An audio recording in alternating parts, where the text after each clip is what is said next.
আচ্ছা, ডাক্তার জাকির নায়েকের তো বাংলাদেশে যাওয়ার কথা ছিল আরও সপ্তাহখানিক আগে, সেরকমই তো শুনছিলাম।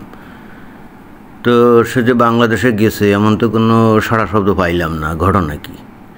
নাকি যায় নাই? ভারত বলছিল বাংলাদেশে যদি যায় তাহলে তাকে যেন গ্রেপ্তার করে ভারতের কাছে হস্তান্তর করে, এই ধরনের একটা খবরও জানা ছিল। এখন কিছুই বুঝছি না। বাংলাদেশে গেলে তো নিশ্চয়ই একে নিয়ে সাজ রব পড়ে যেত, তাই না? তো অবশেষে এ বিষয়ে একটা খোলাসা বক্তব্য বা খোলাসা করে যে খবর দেখলাম যে এই কানাডায় থাকা ওই যে সাইফুর রহমান সাগরটা নাকি নাম জানি,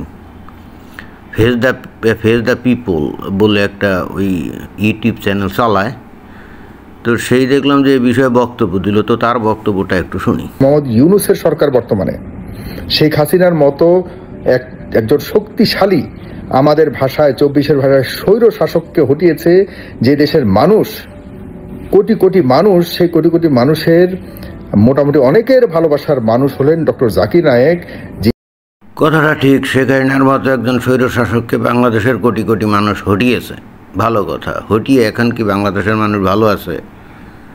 বাংলাদেশের মানুষ তো এখন হাজারি করে, কাজ নাই, কাম নাই, পকেটে টাকা নাই, চার দোকানে বসে 5 টাকা দিয়ে 1 কাপ চা কেনার পয়সা নেই, ওই যে লাল চা খাবে। তো তারপরে এরা কিন্তু খুশি ছিল, এরা আসলে জানেই না যে বাংলাদেশে কোন সরকার থাকলে বাংলাদেশের মানুষের প্রকৃত উন্নতি হয়, উপকার হয়। এ বিষয়ে তাদের কোনো আইডিয়া নেই। আমরা পলিটিক্যালি কতটুকু স্ট্রং সেটিও যথেষ্ট প্রমাণ করবার সুযোগ ছিল ডক্টর জাকির নায়েকের আগমনের মাধ্যমে। একেবারে ঘাঁটি কথা। এই সময় বাংলাদেশ প্রমাণ করতে পারতো যে পলিটিক্যালি তারা কতটা স্ট্রং। কিন্তু মুশকিলটা হচ্ছে এই যে ডক্টর মোহাম্মদ ইউনূসের যে সরকার, এটা কি পলিটিক্যালি কোনো গভর্নমেন্ট নাকি না? তো পলিটিক্যালি গভর্নমেন্ট না হলে তারা যে তাদের শক্তিমত্তা কীভাবে দেখাতে পারে? আর তারপরে এত কথা কেন বলছো? কাদের এগেনস্টে পলিটিক্যালি শক্তি সামর্থ্য দেখাবে? ভারতের এগেনস্টে? এটা কি সম্ভব? ভারতের কোলের মধ্যে বসে ভারতের বিরুদ্ধে যতই মুখে মুখে বিষোদ্গার করা হোক, কর্মকাণ্ড করতে গেলে বাস্তবে সেটা কি করা সম্ভব? তুমি তো এই যে কানাডাতে থাকো, তাই না? কানাডা কিন্তু আমেরিকার থেকে অনেক বড় একটা রাষ্ট্র। চিন্তা করে দেখো, সেই কানাডা কিন্তু আমেরিকার দয়া দাক্ষিণ্যের উপরে কিন্তু বেশি আছে। কি বেশি আছে না? আমেরিকার কথার বাইরে এই কানাডার চলার কোনো গতি আছে? এই তো 2 দিন আগে ডোনাল্ড ট্রাম্প বলছিল যে কানাডাকে তারা 51st স্টেট হিসেবে তারা গ্রহণ করতে চায়। এই সমস্ত কথাবার্তা বলার পরেও কানাডার কোনো নেতা, মন্ত্রী, সরকারের কোনো লোক এই ডোনাল্ড ট্রাম্পের বিরুদ্ধে জিহাদ ঘোষণা করছিল? কোনো রকম হুমকি দামকি দিয়েছিল? দেয় নাই, দিতে পারে নাই, দেওয়া সম্ভব না। কারণ যে কানাডা দেশটা আমেরিকার দয়া দাক্ষিণের উপরে চলে, অর্থাৎ আমেরিকার সাথে ব্যবসা বাণিজ্যের উপরে ভিত্তি করে তারা বেঁচে থাকে এবং ফার্স্ট ক্লাস লাইফ লিড করে, তারা তো মূর্খ না। ডোনাল্ড ট্রাম্পের কথাবার্তায় তারা খেপে গিয়ে জিহাদ ঘোষণা করবে এবং তারপর পথের ফকিরে পরিণত হবে এই কানাডা। তো তুমি তো কানাডাতে বসবাস করো, এটা কি নজরে পড়ে না? আমেরিকা হলো 1 নম্বর শীর্ষ দেশ, অর্থনৈতিক, সামরিক সব দিক দিয়ে। কানাডা বেঁচে আছে আমেরিকায় তাদের পণ্য রপ্তানি করে, এবং এটাই তাদের মূল আয়ের উৎস, রাষ্ট্রীয় আয়ের উৎস। তো এই যদি প্রকৃত অবস্থা হয়, তাহলে সেখানে কানাডার লোকজন বা নেতারা, রাজনৈতিক নেতারা যদি বুদ্ধিমান হয়, তাহলে তো আমেরিকার বিরুদ্ধে বিষোদ্গার করতেই পারে না। তাই না? এটা 2 দিন আগে এই কানাডার প্রধানমন্ত্রী মার্ক কার্নি, সে কিন্তু ডোনাল্ড ট্রাম্পের কাছে ক্ষমা চেয়েছে, দুঃখ প্রকাশ করেছে। কারণ ওই যে অন্টারিওর যে প্রিমিয়ার একটা মাথামোটা আছে, ডাগ ফোর্ড, সে নাকি কি একটা বিজ্ঞাপন তৈরি করছে ওই ট্যারিফ নিয়ে, তাতে ডোনাল্ড ট্রাম্প গেছে খেপে। তারপরে কানাডাকে বলছে, তোমাদের সাথে আর কোনো কথাবার্তা নেই, যাও, ব্যাস। এরপরে মার্ক কার্নি এই ডোনাল্ড ট্রাম্পের কাছে গিয়ে মাপ টাপ চেয়েছে, বলছে, বস, যা ভুল হয়ে গেছে, ওই ডাকফোর্ড মাথামোটা আর কানাডার মাথামোটা ওই খেয়ে দেয় সোশ্যাল ওয়েলফেয়ারে থেকে টেকে যে লোকগুলো আরামায়েশে আছে, ওগুলো মাথামোটা হয়ে গেছে। ওই মাথামোটা এক মানে প্রিমিয়ার লোককে নিয়ে মানে প্রিমিয়ার বানিয়েছে। তো ওর কথাবার্তার কোনো ঠিক নাই। এজন্য বস আমাদের উপর রাগ করলে হবে না, মাপ চেয়েছে। চিন্তা করে দেখছো যে দেশে বসবাস করো তারই অবস্থা এরকম। কেন এরকম? বাস্তবিক কারণে আমেরিকার বিরুদ্ধে যুদ্ধ ঘোষণা করে বা আমেরিকার বিরুদ্ধে কোনো কিছু করে তো ক্যানাডা তো মানে একেবারে থার্ড ওয়ার্ল্ড কান্ট্রির থেকেও নিম্ন হবে যদি আমেরিকার সাথে ফাজলামি করে। আমি নিজেই ক্যানাডায় ঘোরাঘুরি করে দেখছি এবং আমি বিস্মিত হয়েছি যে এই দেশের লোক ফার্স্ট ক্লাস লাইফ লিড করে কিসের ভিত্তিতে, মানে এদের আছেটা কি? একমাত্র তেল রপ্তানি করা ছাড়া এত তেমন আমি কিছু দেখি না। তো এতে করে এদের যে 4 কোটি লোক তারা তো এত শান শওকতে বসবাস করতে পারে না। তখন আমি দেখলাম যে এরা আসলে বেসিক্যালি বেঁচে থেকে আমেরিকার দয়া দাক্ষিণ্য নেয়। এটাই বাস্তবতা। তো যার দয়া দাক্ষিণ্যে আমি বেঁচে থাকবো, আমি কি তার বিরুদ্ধে বিষোদ্গার করব? যার নুন খাবো তার মানে একটু গুণ তো গাইতেই হবে। আর তাছাড়া যে গরু দুধ দেবে সে তো লাথি ওষ্ঠা মাঝে মাঝে দিলে সহ্য করতে হবে, তাই না? তো ভারতের পেটের মধ্যে আছে বাংলাদেশ, সেখানে বাংলাদেশ ভারতের স্পর্শকাতর বিষয়ে একবার মাথা ছাড়া দিয়ে উঠবে, সরকারিভাবে কোনো পদক্ষেপ নিবে।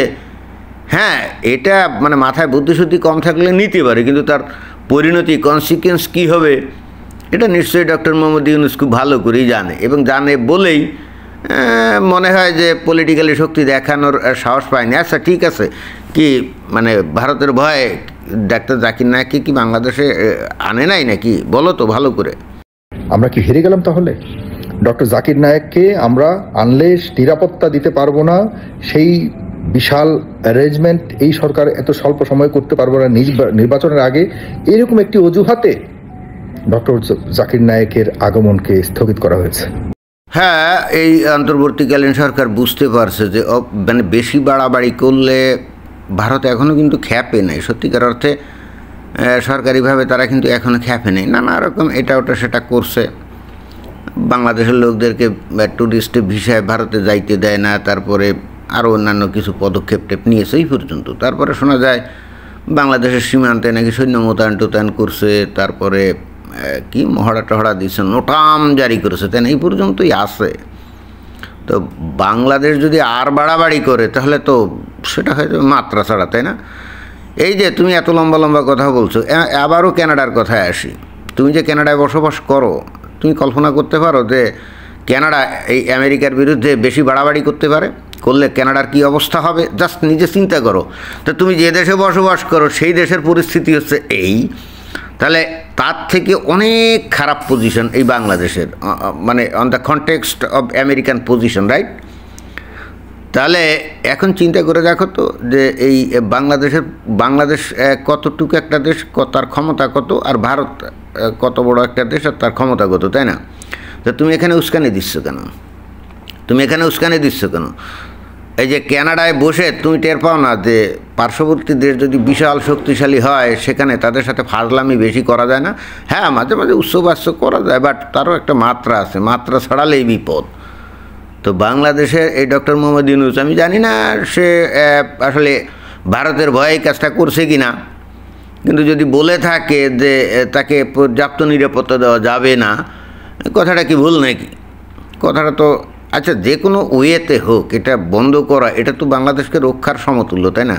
কারণ এত বড় ঔদ্ধত্য বাংলাদেশের এই সরকার যদি দেখাতো, বাংলাদেশের জনগণ যদি দেখাতো, তাহলে ভারত কি চুপচাপ থাকতো নাকি? হয়তো ডাইরেক্টলি কোনো অ্যাকশান নিত না, বাট সুদূর প্রসারিতরা বহু অ্যাকশান নিতে পারতো, এবং যার ফলাফল হতে পারতো ভয়াবহ।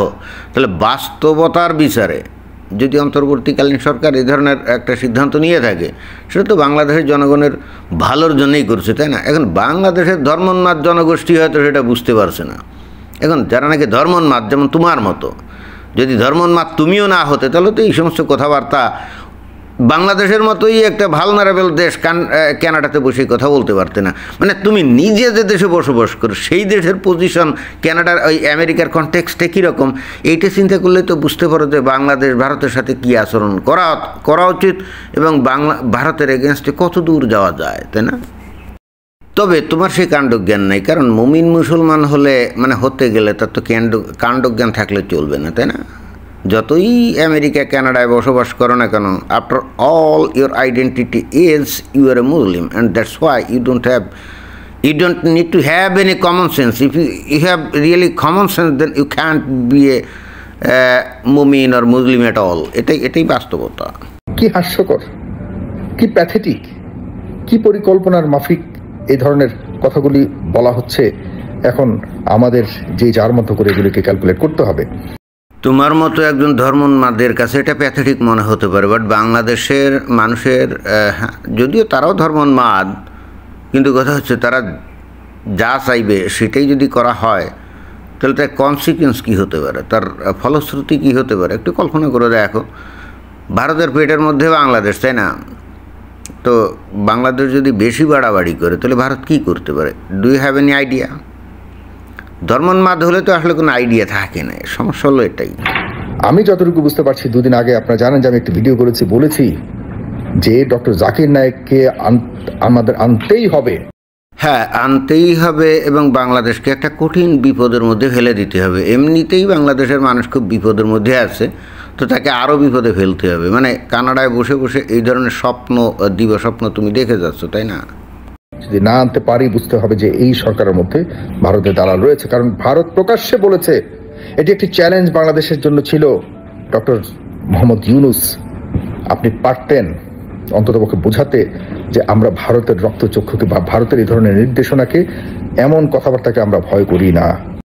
পরিস্থিতি সাপেক্ষে অন্তর্বর্তীকালীন সরকার হয়তো ডাক্তার জাকির নায়েককে বাংলাদেশে আসতে দেয় নাই, কারণ ভারতের রোশনালে পড়বে এবং যেটা সামাল দেওয়া হয়তো বাংলাদেশের পক্ষে সম্ভব হবে না। চিন্তা করে দেখো তো, যে দেশে তুমি বাস করো কানাডাও ঠিক যদি একই আচরণ করতো এবং আমেরিকার রোশনালে পড়তো, তাহলে কানাডার কোনো অস্তিত্ব থাকতো? একটু কম্পেয়ার করো না। কেন কম্পেয়ার করো না আমি তো বুঝি না। একটু কম্পেয়ার করতে শেখো, কাণ্ডজ্ঞান নাও, বাস্তববাদী হও। এখন কানাডা যদি বেশি বাড়াবাড়ি করে, বেশি ফাজলামি করে এই আমেরিকার সাথে, ডোনাল্ড ট্রাম্পের সাথে, কানাডার কোনো অস্তিত্ব থাকবে এই দুনিয়াতে? এটাই যদি বাস্তবতা হয়, তাহলে বাংলাদেশ যদি ভারতের সাথে বেশি বাড়াবাড়ি করে তাহলে বাংলাদেশের কী অবস্থা হতে পারে? এই যে গাজার হামাস ইসরায়েলের বিরুদ্ধে মাত্রা ছাড়া বাড়াবাড়ি করেছিল, তাই না? পরিস্থিতি কী হয়েছে দেখছো তো। এত কিছু চোখের সামনে দেখার পরে এরপরে কাণ্ডজ্ঞান যে কেন হয় না, এটাই তো বিস্ময়কর ব্যাপার। ভারত কি বলেছে? ডক্টর জাকির নায়েক ভারতের জন্য ওয়ান্টেড, সুতরাং সে বাংলাদেশে আসার পর যেন আমরা ভারতের হাতে তুলে দেই। তো ভারত তো বলতেই পারে, তাই না? আসলেই তো সে ওয়ান্টেড, এবং ওয়ান্টেড বলেই বাংলাদেশের কাছে অনুরোধ জানাতেই পারে, তাই না? এটা তো অস্বাভাবিক কোনো কিছু না, তাই না? এটা কি মামার বাড়ির আবদার? এটা কি ছেলের হাতের মোয়া? সেটাই তো হলো। ঠিক আছে, বুঝছি। এখন ডক্টর মোহাম্মদ ইউনূস তো সাহস করে এই জাকির নায়েককে বাংলাদেশে আনতে দিল না, ভালো কথা। তাহলে এখন তোমরা এক কাজ করো, তোমরা ডক্টর মোহাম্মদ ইউনূসের সরকারের এগেনস্টে জিহাদ ঘোষণা করো, তারপরে একটা বিপ্লব ঘটিয়ে তোমরা বাংলাদেশে ওই যে ইরানের মতো চলে আসো, আয়াতুল্লাহ রুহুল্লাহ খোমেনির মতো, বুঝছো? এবং এরপর এসে ভারতের বিরুদ্ধে গাজওয়াতুল হিন্দ অর্থাৎ জিহাদ ঘোষণা করো, আমরা দেখতে চাই। অতঃপর বাংলাদেশের কি পরিস্থিতি হয়, বুঝছো? বসে আছো কেন? আহানা বাংলাদেশে যাও, বাংলাদেশে গিয়ে শুরু করো, মজায় মজায় দিন কাটাও ওই কানাডাতে বসে, আর এই সমস্ত রঙিন স্বপ্ন দেখো, তাই না? কানাডার পজিশন দেখো না এই আমেরিকার সাপেক্ষে, তাহলেই তো অন্তত বাংলাদেশের পজিশন বুঝতে পারছে, তাই না? ও কানাডার ক্ষেত্রে সমস্যা না, কারণ ওই কানাডা আমেরিকা ওরা তো ওই যে খ্রিস্টান ধর্মীয় লোকজন থাকবে, ওইটা কোনো সমস্যা না। বাট বাংলাদেশের মানুষ তো মুমিন মুসলমান, আল্লাহর সর্বশ্রেষ্ঠ সৃষ্ট সেরা জীব, রাইট? আর ভারতের যে মুশরিক যারা, মানে হিন্দু, তারা তো নিকৃষ্ট প্রাণীর চাইতে অধম। তারা বাংলাদেশের এই শ্রেষ্ঠ, আল্লাহর কাছে শ্রেষ্ঠ জীবের উপরে ছড়ি ঘুরাবে বা তাদের কোনো কিছু বলবে আর এরা সেটা শুনবে, এটা তো হতেই পারে না। এর জন্য তো আল্লাহর কাছে জবাবদিহি করা লাগবে। বুঝছি। আচ্ছা ঠিক আছে, কিন্তু কিছু করার নাই, তাই না? বাস্তবতা এটাই। তারপরও তোমার প্রতি অনুরোধ থাকলো, এখন তো বাংলাদেশে ইসলামী দলগুলোর জয়কার, তাই না? তাদের খুব গণজোয়ার চলছে, যাও না। মানে তুমি কি এখনই বাংলাদেশে আছো কি না কে জানে, বাট আমার মনে হয় যে এখনই সময় সত্যিকার অর্থে কতটা ইসলাম প্রেমী এইটা প্রমাণ করার, বুঝছো?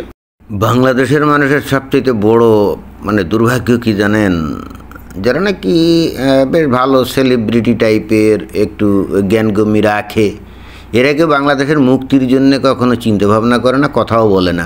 অলওয়েজ বাংলাদেশের মানুষ যাতে মূর্খ, ধর্মোন্মাদ এবং ধর্মান্ধ থাকে এরা অলস সেই চেষ্টাটাই করে যায় এবং তার ফলাফল হচ্ছে আজকে আমরা বাংলাদেশে দেখতে পাচ্ছি। আর এটাই হলো বাংলাদেশ এবং তার জনগণের ভয়ঙ্কর দুর্ভাগ্য। ধন্যবাদ।